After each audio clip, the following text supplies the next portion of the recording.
ஆண்டவராகிய இயேசு கிறிஸ்துவின் நாமத்தில் காலை வாழ்த்துக்கள்.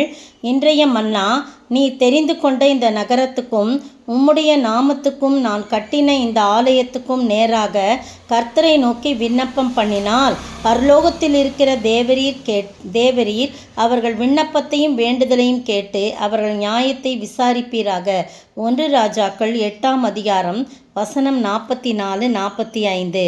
இந்த அருமையான காலை வேளையிலே எதெல்லாம் தெரிந்து கொள்கிறான்னு நம்ம பார்க்கும்போது, இன்றைக்கு இந்த நகரத்தை, இஸ்ரவேல் ஜனங்கள் இருக்கிற நகரத்தை அவர் தெரிந்து கொள்கிறாராம். அந்த நகரத்தில் தான் சாலமோன் தேவ ஆலயம் கட்டப்பட்டிருக்கிறது. அப்படி இருக்கும்போது சாலமோனுடைய ஜபம் இது. சாலமன் ஒரு நீண்ட ஜபம் பண்ணுறாரு. ஆலயம்லாம் கட்டி முடித்த பிறகு, ஆண்டவரே நீங்கள் தானே இந்த ஆலயத்தை எனக்கு கட்ட சொன்னீங்க, என் தகப்பன் பலம் என்னையை கட்ட சொன்னீங்க, அதுபடி நான் எல்லாம் கட்டி முடிச்சிட்டேன்னு சொல்லிட்டு ஆண்டவரை புகழ்ந்து ஆராதித்து மகிழ்ந்து ஜனங்களுக்கு முன்பாக எல்லாரையும் கூடி வர செய்து எல்லாருக்கும் எதிராக நின்று வானத்துக்கு நேராக தன் கைகளை விரித்து 22ஆம் வசனம் பார்த்தீங்கன்னா, அப்படியாய் ஆண்டவரை ஒப்பான தெய்வம் உமக்கு முன்பாக யாருமே இல்லை அப்படின்னு சொல்லிட்டு நிறையா அவரை புகழ்ந்து அப்படியே ஜபம் வந்துக்கிட்டே இருக்குது.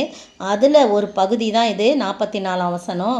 நீர் உம்முடைய ஜனங்களை அனுப்பும்போது, எல்லாம் போகிறாங்கப்பா, அனுப்பும்போது அவர்கள் சத்துருக்களோடு யுத்தம் பண்ண புறப்படும் போது நீர் தெரிந்து கொண்ட இந்த நகரத்துக்கும் உம்முடைய நாமத்துக்கு நான் கட்டின இந்த ஆலயத்துக்கும் நேராக கர்த்தரை நோக்கி விண்ணப்பம் பண்ணினால், நீ தெரிந்து கொண்ட இந்த நகரத்துக்கும் நான் கட்டின இந்த ஆலயத்துக்கும் நேராக கர்த்தரை நோக்கி அவங்க விண்ணப்பம் பண்ணுனா, நீங்கள் என்ன செய்யாதீங்க, அவங்கள சத்துருவின் கையில் ஒப்பு கொடுத்துடாதீங்க.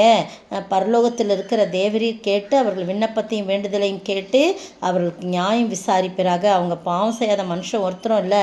அவங்களுடைய பாவங்களையெல்லாம் மன்னித்து அதன் மீது அவர்கள் மீது கோபம் கொள்ளாதபடி அவர்களை நீங்கள் தான் பாதுகாக்கணும். அவங்க போகும்போது நீ தான் பாதுகாக்கணும்னு சொல்கிறான். 48ஆம் வசனம் பாருங்கள். தங்களை சிறைப்பிடித்து கொண்ட அந்த தங்கள் சத்துருக்களின் தேசத்திலே தங்கள் முழு இருதயத்தோடும் முழு ஆத்துமாவோடும் உம்மிடத்தில் திரும்பி தேவரீர் தங்கள் பிதாக்களுக்கு கொடுத்த தங்கள் தேசத்திற்கும் தேவரீர் தெரிந்து கொண்ட இந்த நகரத்திற்கும் உம்முடைய நாமத்திற்கு நான் கட்டின இந்த ஆலயத்திற்கு நேராக உம்முடைய கைகளை உம்மை நோக்கி விண்ணப்பம் பண்ணும்போது, திரும்பவும் அதை தான் சொல்கிறோம், அப்படிலாம் சொல்லி உம்மை நோக்கி பார்க்கும்போது நீங்கள் தெரிஞ்சு கொண்ட இந்த நகரமும் உமக்காக நான் கட்டின இந்த ஆலயத்தை நோக்கி விண்ணப்பம் பண்ணும்போது உமது வாசஸ்தலமாகிய பரலோகத்தில் இருக்கிற தேவரீர் அவர்கள் விண்ணப்பத்தை வேண்டுதலையும் கேட்டு அவர்கள் நியாயத்தை விசாரித்து அந்த ஜனங்களுடைய பாவங்களையெல்லாம் நீங்கள் மன்னிச்சு அவங்கள நீங்கள் அவர்களுக்கு இறங்கத்தக்கதாக இரக்கத்தை அவர்களுக்கு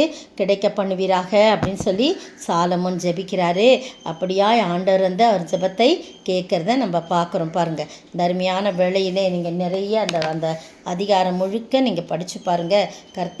கர்த்தரிடத்தில் எப்படிலாம் சாலமோன் ஜெபிக்கிறாரு, எப்படிலாம் ஆண்டவர் அதுக்குரிய காரியத்தை பதில் கொடுக்குறாரு நம்ம பார்க்கும்போது உண்மையாகவே அது ஒரு ஆசீர்வாதமான ஒரு ஜபமாக, பரிந்து பேசும் ஒரு ஜபமாக காணப்படுகிறது. மோசே எப்படி தன் ஜனங்களுக்காக ஒரு இன்டர்செஷன் ப்ரேயர் பண்ணாரோ அதே போல் சாலமோன் தன்னுடைய ஜனங்களுக்காக ஜபிக்கிறத நம்ம பார்க்குறோம். அவர் தெரிந்து கொண்ட நகரத்தை நோக்கி, அவர் தெரிந்து கொண்ட நகரம் நம்ம தான் இல்லையா?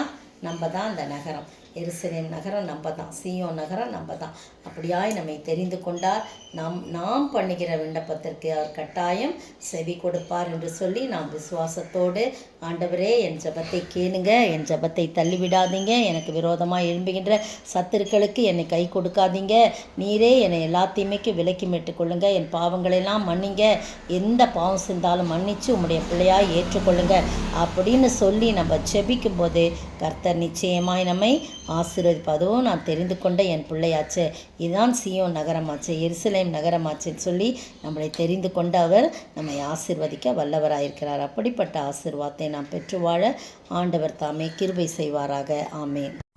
உயிர் வாழும் நாட்களெல்லாம் ஓடி ஓடி உழைத்திடுவேன், அழைத்தீரேவும் சேவைக்கே, என்னை தெரிந்தீரேவும் சேவைக்கே, அதை நான் மறப்பேனோ, அதை நான் மறப்பேனோ. எஜமானனே எஜமானனே என் இயேசு ராஜனே, எஜமானனே என் இயேசு ராஜனே, எண்ணமெல்லாம் ஏக்கமெல்லாம் சித்தம் செய்வதுதானே, எண்ணமெல்லாம் ஏக்கமெல்லாம் சித்தம் செய்வதுதானே, எஜமானனே. சோத்தரிக்கிற ஆண்டவரே, துதிக்கிற ராஜா, வாழ்த்திக்கிற வணங்கிறப்பா. தகப்பனே, இதோ கர்த்தாவே என்னை தெரிந்தீரே, இந்த நகரத்தை தெரிந்தீரே என்று சொல்லி அந்த நகரத்திலே செய்யப்படும் விண்ணப்பங்கள், அந்த நகரத்திலே கட்டப்பட்ட அந்த ஆலயத்தை நோக்கி பண்ணுகிற விண்ணப்பத்துக்கு நீ செவிசாய்க்கிற தேவனாய் இருக்கிறீர் ஆண்டவரே. அதுபோல எங்களையும் கூட கர்த்தாவே, கர்த்தாவே, நாங்கள் உம்மை நோக்கி பார்க்கும்போது எங்கள் விண்ணப்பங்களுக்கு செவிசாய்த்து எல்லா சத்துருவின் போராட்டங்களுக்கும் விலக்கி மீட்டு பாதுகாத்து கொள்ள வேணுமாய் செபிக்கிறோம். உடைய அன்பு கரத்திலே ஒப்பு கொடுக்கிறோம், தாழ்த்துகிறோம். தெரிந்து கொண்டீர் ஆண்டவரே. ஓடி ஓடி உமக்காய் உழைக்க உதவி செய்வீராக. நீரை அழைத்த கர்த்தாவே, நீர் எங்களை அழைத்து கர்த்தாவே தெரிந்தெடுத்தீர். இதை நான் எப்படி மறக்க முடியும் ஆண்டவரே? இந்த ஒன்றுமில்லாத கர்த்தாவே, என்னையும் கூட நீ தெரிந்து கொடுத்தீர். அதற்காய் ஸ்தோத்திரம். ஒவ்வொருவரையும் நீ தெரிந்து கொடுத்து உமக்காய் ஓடி உழைக்க உதவி செய்வீராக. இயேசுவின் நாமத்தில் பிதாவே, ஆமேன். நேற்றைய பதில்: பாவத்தின் சம்பளம் மரணம், தேவனுடைய கிருபை வரமோ நம்முடைய கர்த்தராகிய இயேசு கிறிஸ்துவினால் உண்டான நித்திய ஜீவன். ரோமர் 6:23. இன்றைய கேள்வி: நான் விரும்புகிற எதை செய்யாமல் விரும்பாத எதையே செய்கிறேன். நான் விரும்புகிற எதை செய்யாமல் விரும்பாத எதையே செய்கிறேன்.